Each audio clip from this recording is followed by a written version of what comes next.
Bon, salut tout le monde. Petite capsule ici. Comme c'était écrit sur le site, je vous avais promis un corrigé pour l'exercice supplémentaire. Et tant qu'à écrire un corrigé puis vous le partager, ben je me suis dit que j'allais en profiter pour faire une petite capsule pour commenter le corrigé en tant que tel, en fait le construire avec vous. Vous pourrez consulter aussi simplement le document là, si ça vous tente, mais parce que je vais le mettre en ligne aussi là. Mais je me disais que, bon, tant qu'à le faire, ben, je vais le faire ici avec vous, puis on va regarder ce que ça donne. Je vous dirais que, par exemple, j'ai un petit problème dans le sens que le casse-tête est assez gros, puis je me vois mal comme le projeter puis écrire les inconnus à côté. Ce que je vais faire, c'est que je vais partir d'une page blanche, puis je vous invite, je vous conseille de regarder le casse-tête en même temps que vous regardez la capsule, donc de l'avoir ouvert à quelque part là, pour savoir où est-ce que j'en suis rendu avec les lettres et les transformations. Donc, dans ce casse-tête, le départ est donné. Donc, c'est souvent le cas dans les casse-têtes, surtout dans un cours d'introduction. Là. Le départ, c'est un butane. Donc, autrement dit, on commence avec une molécule relativement simple, un alcane. Et c'est là qu'on va commencer à faire les transformations. Pour ce qui est de la première transformation, la lettre A, bien, c'est pas mal la seule transformation qu'on peut faire sur un alcane, c'est-à-dire une halogénation radicalaire. Donc, je vous rappelle que l'halogénation radicalaire, c'est-à-dire le Cl2 lumière, ça va installer un chlore en bout de chaîne. Donc, moi, je le mets à droite, vous avez le droit de le mettre à gauche, là, c'est à un bout ou à un autre. Mais ce qui est important, c'est de le faire à l'extrémité. Donc, on vient de fonctionnaliser notre molécule et ça va nous aider à faire les prochaines réactions. Comme vous pouvez voir, on s'en va vers un B. De A à B, c'est une élimination. Donc, un halogénure en présence d'une base forte, ça fait une élimination, c'est-à-dire la production d'un alcène. Et ici, bien, la seule place où est-ce que l'alcène peut être placé, puisqu'on était à la fin de la molécule, là, c'est à cet endroit-ci. Vous remarquerez que la lettre B est au carrefour de plusieurs branches, donc ça illustre bien que les alcènes sont des molécules là, qui vont être sujettes à faire plusieurs types de réactions. Donc si je suis l'ordre alphabétique, du côté CDE, c'est comme tout ensemble, là, c'est une réaction avec un KMNO4 concentré. Donc à ce moment-là, le KMNO4 concentré va couper la double liaison à cet endroit-ci, et c'est un alcène terminal. Donc, si vous vous souvenez, quand on coupe un alcène terminal, ça donne du CO2 et du H2O. Ultimement, là, c'est la transformation là, finale que ça donne. C'est pour ça qu'il y a 3 lettres, parce que, par exemple, le C pourrait être ceci, donc la première coupure, c'est-à-dire l'acide qu'on forme ici, puisque on coupe, ça nous donne C double lien O, et le H devient OH, ça c'est une chose. Ensuite de ça, bien le D pourrait être CO2, et le E pourrait être H2O. Je dis pourrait, parce que les 3 lettres ici sont en fait interchangeables. Hein, on s'entend là, en autant qu'il y ait les 3, peu importe à quel endroit vous les avez mis, là, mais ça prend ces 3 structures-là à quelque part dans CDE. Hein, parce que rien qui dit que C, c'est la molécule organique, là, mais vous avez ici la réponse CDE pour cette branche-là. Donc on partait de B, qui est l'alcène ici. Donc si je continue l'ordre alphabétique, donc je vais peut-être laisser B ici en haut, ça va nous aider. Je serais rendu à F. Du côté F, en fait, c'est un HCl qu'on fait sur l'alcène. HCl, c'est une addition sur un alcène en respectant la règle de Markov-Nikov. Donc le H va aller à droite et le Cl va aller au centre, ce qui va me donner le composé suivant. Donc CH3, CH2. Donc ça donne un halogénure à cet endroit-ci et un CH3 au bout. Donc ça c'est F. Et ensuite de ça, bien tout de suite après, on prend l'halogénure F pour s'en aller à G. G, c'est une élimination. En fait, de F à G, c'est une élimination. Selon la règle de Seitz-F, je dois former la double liaison au centre puisque j'enlève un H du côté où est-ce qu'il y en a le moins. Donc, on en a 3 à droite, 2 à gauche. Ça nous donne la formation de l'alcène, cette fois-ci, au centre de la molécule. Donc, c'est pas le même alcène qu'en B. À partir de ceci, bien, si je regarde H et I, ce sont 2 oxydation avec l'ozone. Et l'oxydation avec l'ozone, il y a deux situations possibles. Donc, si vous réécoutez les capsules, là, vous allez voir ceci.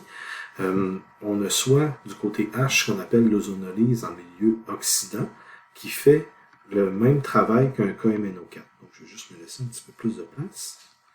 L'oxydation, donc ozonolyse en milieu oxydant, ça va couper et ça va former des acides avec les H qui sont ici. Ici, la coupure va donner en plein centre le composé suivant. Et puisque la coupure elle est symétrique, ça donne un seul produit, puisque ça donne deux fois le même. C'est pour ça qu'il y a juste une lettre. Donc, s'il y a juste une lettre, c'est parce qu'il y a juste une structure. Là. On ne peut pas mettre deux structures par lettre. Donc, ça, c'est une des règles des casse-têtes. Vous ne pouvez pas rajouter quelque chose à côté. Ici, ben, puisque ça donne la coupure et que c'est symétrique, deux fois le même morceau, on va simplifier les choses en l'écrivant juste une fois. Pour ce qui est de I c'est une ozonolyse en milieu réducteur, donc avec le zinc. La particularité de l'ozonolyse en milieu réducteur, c'est que ça va nous garder, les H sont sur l'alcène, ça va les demeurer intacts et ça va nous donner en fait des aldéhydes à ce moment-là. Donc ici, la réaction coupe, donne C double lien O, mais le H reste intact. C'est donc la différence entre les deux ozonolyses là, que vous avez à cet endroit-ci. Donc ça nous permet là, de faire ces lettres-là. Donc ça c'est I. Dans l'ordre alphabétique, on serait rendu à J. Donc à J, si vous regardez, on repart de B. Donc si on repart de B, on part de l'alcène à la fin ici. Et de B à J, c'est une hydratation en milieu acide. Donc un ajout de molécules d'eau. Si je prends J et je reprends la structure de B, en fait, ça va faire un ajout de molécules d'eau selon Markov-Nikov, avec le OH qui va se ramasser sur le deuxième carbone et le H de H2O sur le troisième carbone. Vous avez donc cette structure-ci. Je peux peut-être remonter, peut-être refaire ça à côté. Donc, on était rendu à K, pour ne pas s'en aller trop loin. Là. Donc, on était rendu à K ici. C'est intéressant de remonter parce qu'on va pouvoir avoir B aussi à côté. Là. De B à K, c'est un BR2. Donc, ajout d'un dihalogénure, donc on va former un dihalogénure vicinal. Ça va donner le composé suivant. CH2, CH, BR et CH2, BR. Dihalogénure vicinal. Qui dit dihalogénure en fait, qui dit dihalogénure, dit probablement une élimination par la suite. Et en effet, de K à L, on a un NaOH concentré. Là. Ça veut dire on va faire une double élimination pour former un alcyne en bout de chaîne. Donc, L va donner le composé suivant. CH3, CH2, C, triple liaison, CH. Donc, nous avons ici notre alcyne terminale qui est en L. Quand on passe de L à M, l'alcyne ici est sensible aux additions. Pardon. Et quand on met le HCl de L à M, c'est un HCl ici là, qu'il faut être considéré comme en excès, on va rajouter des Cl et des H sur la liaison triple, et selon la règle de Markov-Nikov, les H vont s'en aller du côté droit et les Cl vont aller du côté gauche. Donc ça va donner le composé suivant, qui s'appelle, en fait, qui fait partie de la classe là, des dihalogénures géminées, et non pas vicinales. Donc, ça donne ceci. Donc, dihalogénure géminée. Là, ici, il y a comme un petit arrêt, là, dans le sens que si je regarde le casse-tête, on passe pas de M directement à quelque chose d'autre. Si je prends la lettre N dans le casse-tête, on repart de L ici. Donc, si je regarde de L à N, c'est un ajout de BR2 pour former ce qu'on appelle un tétrahalogénure. Donc, il va y avoir 4 bromes qui vont s'embarquer sur la triple liaison et ça va nous donner le composé suivant qui, comme vous pouvez voir là, dans le casse-tête, ne va pas nulle part ailleurs ensuite parce qu'un tétrahalogénure, comme ceci, BR, CH, BR et BR, c'est pas un composé avec lequel on peut travailler par la suite, donc ça nous donne un petit cul-de-sac. C'est pour ça que la lettre N se retrouve au bout de sa ligne. On ne peut pas faire grand-chose avec ceci.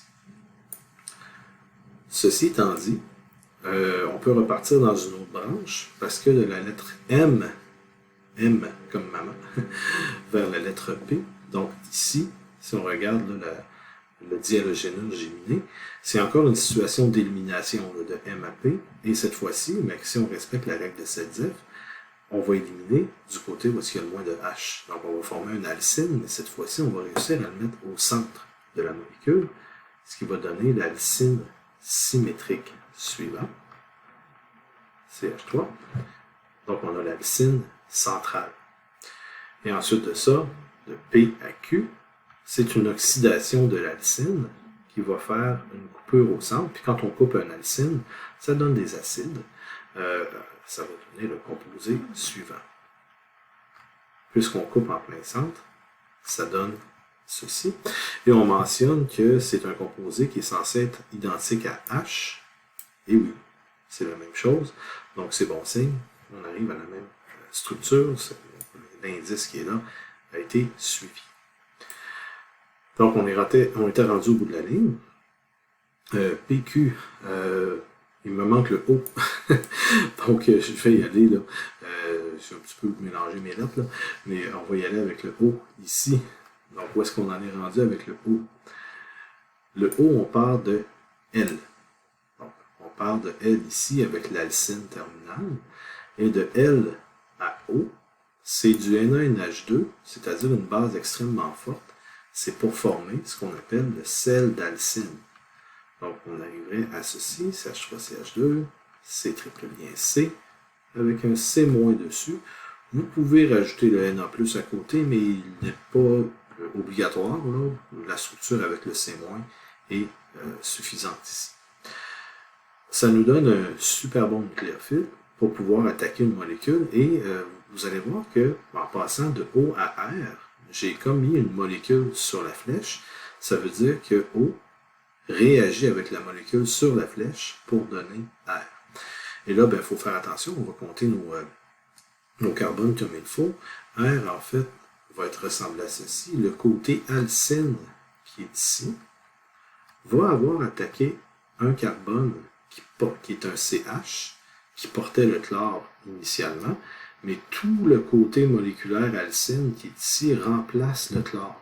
Donc ensuite de ça, je regarde le CH qui est de la molécule qui est sur la flèche, et je vois que sur le CH, il y a un CH3 qui est branché dessus, il y a un CH2, CH3 qui est branché dessus. Donc on obtient ici la molécule R qui a grossi, c'est normal, c'est une molécule qui est faite pour ceci.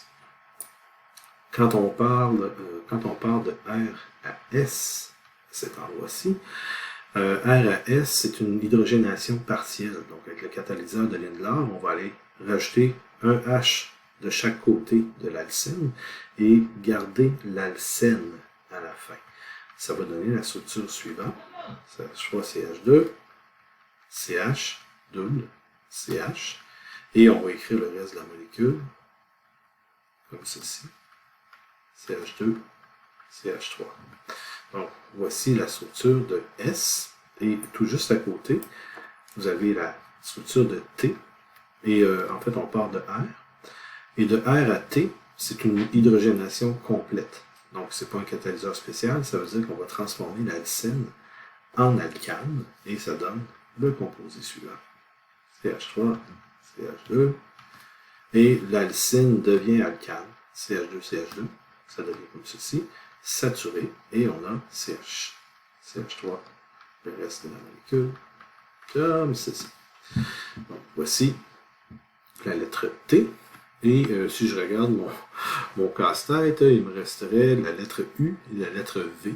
Donc, on va regarder qu'est-ce qu'on fait avec ceci. La lettre U, on repart de A.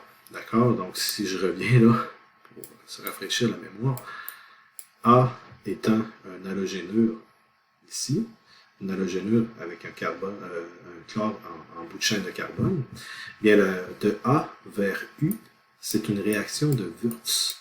Donc c'est la condensation de deux halogénures. Ça veut dire que ça va nous donner un alcane à 8 carbones. Donc c'est 2 fois 4. Ici, ça s'est branché avec un autre jumeau.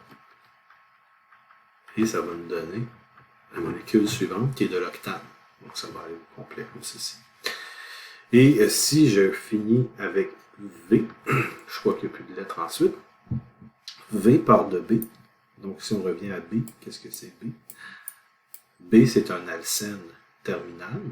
Et de B à V, c'est une oxydation douce avec du KMNO4 à froid. Donc le composé final est un diode qui s'installe sur la double liaison. Donc il était la double liaison avant. Et ça donne ceci. Donc vous avez donc la structure finale de V. Donc, vous avez le corrigé complet de votre casse-tête. Je vais naturellement enregistrer ce fichier et le mettre aussi là, directement sur le site pour pas que vous ayez écouté la capsule à chaque fois que vous voulez avoir les réponses. Là. Donc, mais vous avez ici pas à pas qu'est-ce qu'il faut faire pour cette structure-là.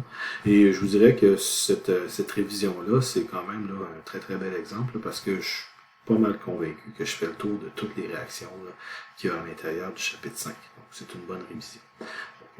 J'espère que vous avez aimé ceci et je vous mets le fichier aussi sur le site.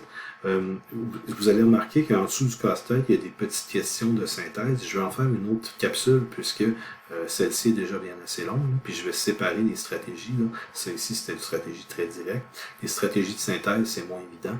Donc je vais en faire une capsule à part pour faire la deuxième question. Donc, voici pour cette capsule.